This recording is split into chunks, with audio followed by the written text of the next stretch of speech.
அவ்வளவு தூரம் பழனிவேல் வந்துட்டு அவங்க அன்னைங்க 2 பேர்த்த எடுத்து சொல்லியும் இந்த முத்துவேலு சக்திவேலு சேர்ந்து மறுபடியும் இந்த பழனிவேலோட கல்யாணத்தை நிப்பாட்டினதுனால பழனிவேல் வந்துட்டு அவங்க அன்னைங்க 2 பேரையும் அவமானப்படுத்துறதுல எந்த தப்புமே இல்லைன்னு நீங்களும் நினைச்சீங்கன்னா மறக்காம இந்த வீடியோக்கு ஒரு லைக் பண்ணி உங்க ஆதரவை தருவீங்க. பாண்டியன் ஸ்டோர்ஸ் அப்கமிங் ப்ரோமோல என்ன நடக்க போகுதுங்கிற ப்ரெடிக்ஷனை இந்த வீடியோல பார்க்கலாம். எப்படி உங்க அன்னைங்கனால தான் பிரச்சனை வந்துன்னு தெரிஞ்சு ஃபர்ஸ்டே போய் பழனிவேல் வந்துட்டு முத்துவேல் கிட்டயும் சக்திவேல் கிட்டயும் உங்க காலில் கூட விழுந்து கேட்டுக்கிறேன், தயவுசெய்து இந்த கல்யாணத்தை மட்டும் நிப்பாட்டிடாதீங்க, அதுக்கு மேல எனக்கு ரொம்ப அவமானமாயிரும், ஏற்கனவே ரொம்ப கஷ்டப்பட்டுட்டேன், எனக்கு இந்த கல்யாணமும் நடக்காம போயிருச்சுன்னா அவ்வளவுதான் எனக்கு வாழ்க்கையே வெறுத்துருவேன், அதனால உங்களுக்கு கெஞ்சி கேட்டுக்கிறேன், இந்த கல்யாணத்துக்கு வாங்க, கல்யாணத்தை உங்க தலைமையிலே நடத்துங்க, ஆனா இந்த கல்யாணத்தை மட்டும் நிப்பாட்டிராதீங்கன்னு சொல்லிட்டு அவ்வளவு தூரம் பழனிவேல் வந்துட்டு முத்துவேல் கிட்ட சக்திவேல் கிட்ட கெஞ்சிட்டு வந்தாரு. அப்ப எல்லாம் நல்ல ஒரு மாதிரி 2 பேருமே சேர்ந்து பேசிட்டு கடைசியில பழனிவேல் அனுப்பிச்சு வச்சு இன்னைக்கு பழனிவேலோட கல்யாணத்தை நிப்பாட்டிட்டாங்க. அவன் மறுபடியும் நம்ம அன்னைக்கு 2 பேர் வந்து நம்ம கல்யாணத்தை நிப்பாட்டிடுவாங்கிறத பழனிவேல் கொஞ்சம் கூட யோசிச்சே பார்க்கல. அந்த சந்தோஷத்துல தான் பழனிவேல் வந்துட்டு அவங்க அக்கா கிட்டக்கு போய் அன்னைக்கு 2 பேரும் என் கல்யாணத்துக்கு வரேன்னு சொல்லிட்டாங்க, அவங்க தலைமையில தான் கல்யாணமே நடக்க போகுதுன்னு சொல்லிட்டாங்க, அதனால இந்த கல்யாணம் கண்டிப்பா நடந்துரும், அவங்க 2 பேருமே நிப்பாட்ட மாட்டாங்க, எனக்கு இப்பதான் மனசுக்கு நிம்மதியா இருக்கு, எனக்கு இப்பதான் கல்யாணம் நடக்க போற சந்தோஷமே வருது அப்படின்னு சொல்லிட்டு பழனிவேல் வந்து கோமதி கிட்ட சொல்லி ரொம்பவே சந்தோஷப்பட்டுக்கிட்டு இருந்தாரு. அந்த ஒட்டுமொத்த சந்தோஷத்தையும் அடுத்த நாள் காலையிலேயே மொத்தமா முத்துவேல் சக்திவேல் சேர்ந்து முடிச்சு விட்டாங்க.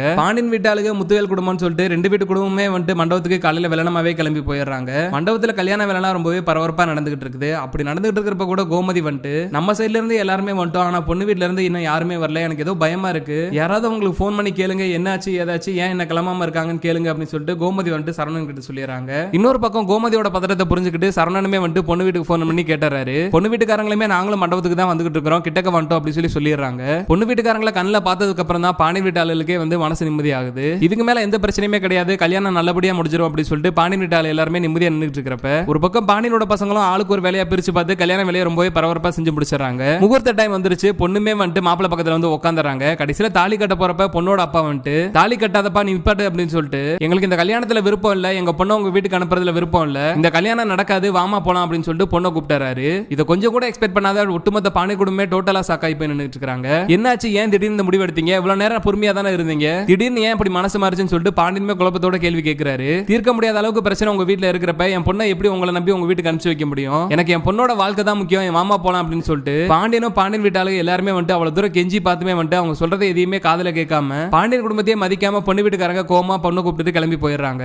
ஒட்டுமொத்த பாண்டியன் குடும்பமே இடிஞ்சு போய் நின்றுட்டு இருக்காங்க. 2வது அடையும் பையனுக்கு நடக்கிற கல்யாணம் நின்று போச்சு அப்படின்னு சொல்லிட்டு ஒரு சைடு பாட்டி வந்து அழுது புலம்ப ஆரம்பிச்சிட்டாங்க. பாண்டியனுக்கு வந்து யாருக்கு ஆறுதல் சொல்றதுனே தெரியல. ஒரு பக்கம் பழனிவேலுமே வந்து இடிஞ்சு போய் தான் நின்னுட்டு இருக்காரு. என்ன நடந்துச்சு ஏது நடந்துச்சே தெரியாம பழனிவேல்ல இருந்து எல்லாருமே வந்து குழப்பத்தோட நின்னுட்டு இருக்கிறப்ப அங்க வர முத்துவேலு சக்திவேலு வந்துட்டு இந்த கல்யாணம் நடக்கலன்னா என்ன, உன்னை கல்யாணம் பண்ணிக்கிறதுக்கு இந்த பொண்ணு தயாரா இருக்கு, நீ இப்ப ஊன்னு மட்டும் சொல்லி இந்த பொண்ணை நான் உனக்கு கட்டி வைக்கிறேன் அப்படி சொல்லி சக்திவேல் சொல்றாரு. கல்யாணம் வேற நின்றுச்சு, ஊர்க்காரங்க எல்லாருமே வந்துட்டாங்க. பழனிவேலுக்கு எப்படியா கல்யாணம் நல்லபடியா நடந்து முடிஞ்சா மட்டும் போதும். இப்ப சக்திவேல் காட்டுற பொண்ணுக்கும் வந்துட்டு பழனிவேல கல்யாணம் பண்ணிக்கிறது சம்மதம் சொல்லிட்டாங்க. அந்த பொண்ணோட அம்மா அப்பாவும் கல்யாணத்துக்கு சம்மதம் சொன்னதால எப்படியோ ஒரு வழியா தன்னோட பையனுக்கு கல்யாணம் முடிஞ்சா போதும் அப்படின்னு நினைச்சுக்கிட்டு பழனிவேலுக்கு வந்துட்டு அந்த பொண்ணையை கட்டி வச்சலாம்னு சொல்லி பாட்டியுமே சொல்றாங்க. நடந்த விஷயத்தையும் நடந்து முடிஞ்ச விஷயத்தையும் யோசிச்சு பாக்குற பாண்டியனுக்குமே வந்துட்டு அதுதான் சரின்னு படுது. ஆமடா பழனி, இதுதான் சரியான முடிவா இருக்கும், நீ தானே ஆசைப்பட்ட உங்க அண்ணங்க தலைமையில கல்யாணம் நடக்கணும்னு, இன்னைக்கு உங்க அண்ணங்களே வந்துட்டு ஒரு பொண்ணை பார்த்து கூப்பிட்டு வந்திருக்காங்க, கண்டிப்பா நீ கல்யாணம் பண்ணிக்கோ, உன் வாழ்க்கை நல்லா இருக்கும் அப்படி சொல்லி பாண்டியன் கோமதி 2 பேருமே வந்துட்டு பழனிவேலுக்கு அட்வைஸ் பண்ணிட்டு இருக்காங்க. அதே மாதிரி தான் பாண்டியனோட பசங்களுமே வந்துட்டு பழனிவேல வந்து பேசி பேசி கன்வின்ஸ் பண்ணிட்டு இருக்காங்க.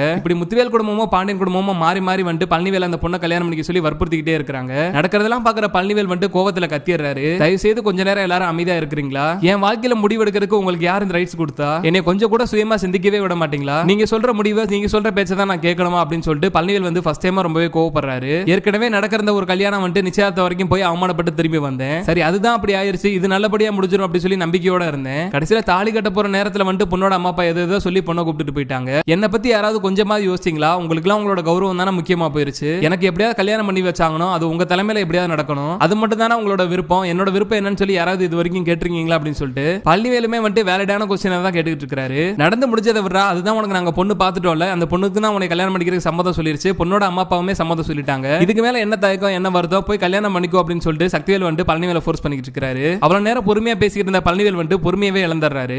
ஏன்னா நேத்து கூட உங்க வீட்டுக்கு வந்துட்டு உங்க 2 பேத்தையும் நான் சொல்லிட்டு தானே வந்தேன், இந்த கல்யாணத்தை மட்டும் நிப்பாட்டிராதீங்க, அதை விட அவமானம் எனக்கு வேற எதுவுமே கிடையாது, என் கல்யாணத்துக்கு நீங்க எல்லாம் வந்தா சந்தோஷமா இருக்கும், உங்க தலைமையில தான் கல்யாணம் நடக்கணும்னு சொல்லிட்டு அவ்வளவு ஆசையா நான் காத்துக்கிட்டு இருந்தேன், கடைசியில உங்க பேச்சை மீறி பாண்டியன் சொன்ன பொண்ணை கல்யாணம் பண்றங்கிற ஒரே காரணத்துக்காக இந்த கல்யாணத்தை நிப்பாட்டிட்டீங்கல்ல, எனக்கு தெரியும் கண்டிப்பா இது நீங்க பண்ண வேலையா தான் இருக்கும், அதனால தான் வந்துட்டு பொண்ணு வீட்டாளுங்க கடைசி நேரத்தில் இந்த முடிவு எடுத்திருக்காங்க, உங்களுக்கு எல்லாம் மனசாட்சியே இல்லையானே அப்படின்னு சொல்லிட்டு முத்துவேலி சக்திவேலி சரமாரியா கேள்வி கேட்க ஆரம்பிச்சிட்டாரு. நாங்களே எதுவுமே சொல்லவே இல்லையே, பொண்ணு வீடு யாருன்னு எங்களுக்கு தெரியாது, நாங்களே இப்பதான் மண்டபத்துக்கு வரோம் அப்படின்னு சொல்லிட்டு சக்திவேலி ஏதோ சொல்லி சமாளிக்க பாக்குறாரு. அதே தான் நானும் சொல்றேன், பொண்ணு வீட்டுக்காரங்க யாருங்கிறது உங்களுக்கு தெரியவே இல்லை ஆரம்பத்துல இருந்து, அதனாலதான் அவங்க மண்டபத்துக்கு வந்ததுக்கு அப்புறமா நீங்களும் அண்ணனும் போய் சேர்ந்து பேசி பேசி பொண்ணு வீட்டுல ஏதோ நம்ம குடும்பத்தை பத்தியும் என்ன பத்தி தப்பு தப்பா சொல்லி வச்சு இந்த கல்யாணத்தை நிப்பாட்டி இருக்கீங்க. இது கண்டிப்பா உங்களோட வேலையா தான் இருக்கும். நீங்களே உண்மையை ஒத்துக்குங்க, இல்ல பொண்ணு வீட்டுக்காரங்களை கூப்பிட்டு நானே கேட்கணுமா அப்படின்னு சொல்லி பழனிவேல் வந்து மிரட்ட ஆரம்பிச்சிட்டாரு. இவெல்லாம் ஒரு ஆள், இவனை பார்த்து ஏன் பயப்படணும், இவங்கிட்ட ஏன் உண்மையை மறைக்கணும், நடந்த உண்மையை நம்மளே சொல்லிடலானே அப்படின்னு சொல்லிட்டு சக்திவேல் வந்து ரொம்ப தைரியமா, ஆமா பொண்ணு வீட்டுக்காரங்கள்ட்ட நான் தான் வந்து உன்னை பத்தியும் பாண்டியன் குடும்பத்தை பத்தி தப்பு தப்பா சொல்லி வச்சேன். பொண்ணு குடும்பம் எந்த ஊரு யாருன்னு தெரிஞ்சுட்டா முன்னாடியே அந்த வேலையை பார்த்துருப்போம், இவ்வளவு தூரம் போக விட்டுருக்க மாட்டோம். நீ மட்டும் எங்க பேச்சை கேட்க மாட்டேன், எங்க பேச்சுக்கு மரியாதை கொடுக்க மாட்டேன். இந்த பாண்டியன்லாம் ஒரு ஆளுன்னு சொல்லிட்டு பாண்டியன் தலைமையில உனக்கு கல்யாணம் நடக்கும், அங்க வந்து உன்னை நாங்க வாழ்த்திட்டு போகணுமா? ஊருக்குள்ள எங்களுக்கு எவ்வளவு அசிங்கமா இருந்திருக்கும், அதனாலதான் அப்படி எல்லாம் பண்ணோம். உனக்கு கல்யாணம்னு ஒண்ணு நடந்துச்சுன்னா அது கண்டிப்பா எங்க தலைமையில நாங்க சொல்ற பேச்சை கேட்டு தான் நீ பண்ணணும். அதே மீறி நீ எத்தனை தடவை கல்யாணம் பண்ணணும்னு நினைச்சாலுமே அது எல்லாமே இப்படிதான் முடியும். ஒழுங்கா அந்த பொண்ணை கல்யாணம் பண்றதுக்கான வழியை பாரு அப்படின்னு சொல்லிட்டு சக்திவேல் வந்து வீட்டுல இருக்க எல்லாரும் முன்னாடியுமே வந்து பழனிவேலை மிரட்டிக்கிட்டு இருக்காரு. அப்புறம் ஏன் நேத்து அவ்வளவு நம்பிக்கையா வந்து என் வார்த்தையெல்லாம் சொல்லி அனுப்பிச்சு வச்சீங்க?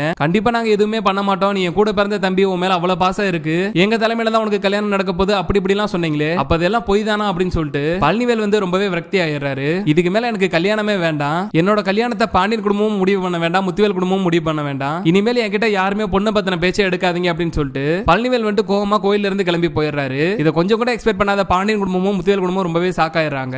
இன்னொரு பக்கம் முத்துவேல் சக்திவேலும் கூட்டு வந்த பொண்ணு வீட்டுக்காரங்க முன்னாடி முத்துவேல் சக்திவேல் ரெண்டு பேருக்குமே ரொம்ப அவமானம் ஆயிருது. நடக்கிறதெல்லாம் பார்த்துட்டு இருக்கிற பாண்டியனுக்கு வந்து கோவம் தாங்க முடியல. இவ்வளவு தூரம் கஷ்டப்பட்டு உன் கூட பிறந்த தம்பிக்கு வந்து நான் இவ்வளவு பாடுபட்டு ஒரு பொண்ணை பார்த்து பேசி முடிச்சா ஃபர்ஸ்ட் பார்த்த பொண்ணையுமே வந்து பொண்ணு வீட்டுல தப்பு தப்பா சொல்லி கல்யாணத்தை நிப்பாட்டிட்டேன், கடைசியில நடக்க போற கல்யாணத்தை கடைசி செகண்ட்ல வந்து நிப்பாட்டிட்டேன், நீங்க எல்லாம் மனுஷங்க தானா அப்படின்னு சொல்லிட்டு பாண்டியனுமே வந்து அவர் பங்குக்கு முத்துவேல் சக்தியிலையும் மாறி மாறி கேள்வி கேட்க ஆரம்பிச்சிட்டாரு. ஊருக்குள்ள பெரிய மனுஷங்களா இருந்துகிட்டு இப்படி எல்லாம் மனநமா அப்படின்னு சொல்லிட்டு ஊர்க்காரங்களுமே வந்து முத்துவேலி சக்தியிலையும் பேச ஆரம்பிச்சிட்டாங்க. இந்த பிரச்சனைக்கெல்லாம் மத்தியில பாட்டியுமே வந்து இனிமேலும் உங்களை நம்பி உங்க வீட்டுக்கு நான் வரமாட்டேன், என் பையனுக்கே வாழ்க்கை இல்லைன்னு ஆயிருச்சு, இதுக்கப்புறம் நான் மட்டும் ஏன் உங்க கூட வந்து இருக்கணும், நான் என் மக வீட்டுக்கே போயிறேன் அப்படின்னு சொல்லி பாட்டியுமே வந்து கோமதி கூட போறதா முடிவெடுத்துட்டாங்க. கடைசியில முத்துவேல சக்திவேல சேர்ந்து இவ்வளவு தூரம் கஷ்டப்பட்டு போட்ட டோட்டல் பிளானுமே வேஸ்டா போயிருச்சு. எப்படியாவது பழனிவேலுக்கு அவங்க தலைமையில கல்யாணத்தை பண்ணி வச்சு ஊர்க்காரங்க முன்னாடி கௌரவமா வாழ்ந்தாலாம் அப்படி சொல்லி தான் முத்துவேல் சக்திவேல் இதெல்லாமே பண்ணிக்கிட்டு இருந்தாங்க. கடைசியில இன்னைக்கு அந்த பழனிவேல் மூலியமாவே ஊர்க்காரங்க முன்னாடி முத்துவேல் சக்திவேல் ரெண்டு பேருக்குமே ரொம்பவே அவமானம் ஆயிருது. இவ்வளவு தூரம் அசிங்கப்பட்டுமே அந்த பழனிவேல் திருந்த மாட்டான் பாருங்கன்னு. நம்ம தான் பொண்ணையும் பார்த்து வச்சோம், அந்த பொண்ணும் கல்யாணம் பண்றதுக்கு ரெடியா இருக்குன்னு சொல்லிட்டோம். அப்படி இருந்துமே வந்துட்டு அவன் பாண்டியன் வீட்டுக்கு சப்போர்ட் பண்ற மாதிரி தானே பேசியிருக்கான். அந்த பாண்டியன் குடும்பத்துக்கு சப்போர்ட் பண்ணி நம்ம குடும்பத்தை அசிங்கப்படுத்துறதுல அவனுக்கு என்ன சந்தோஷம்னே தெரியல. அந்த அளவுக்கு பாண்டியன் வந்து இந்த ஒட்டுமொத்த குடும்பத்தையுமே மயக்க வச்சிருக்கான் அப்படின்னு சொல்லிட்டு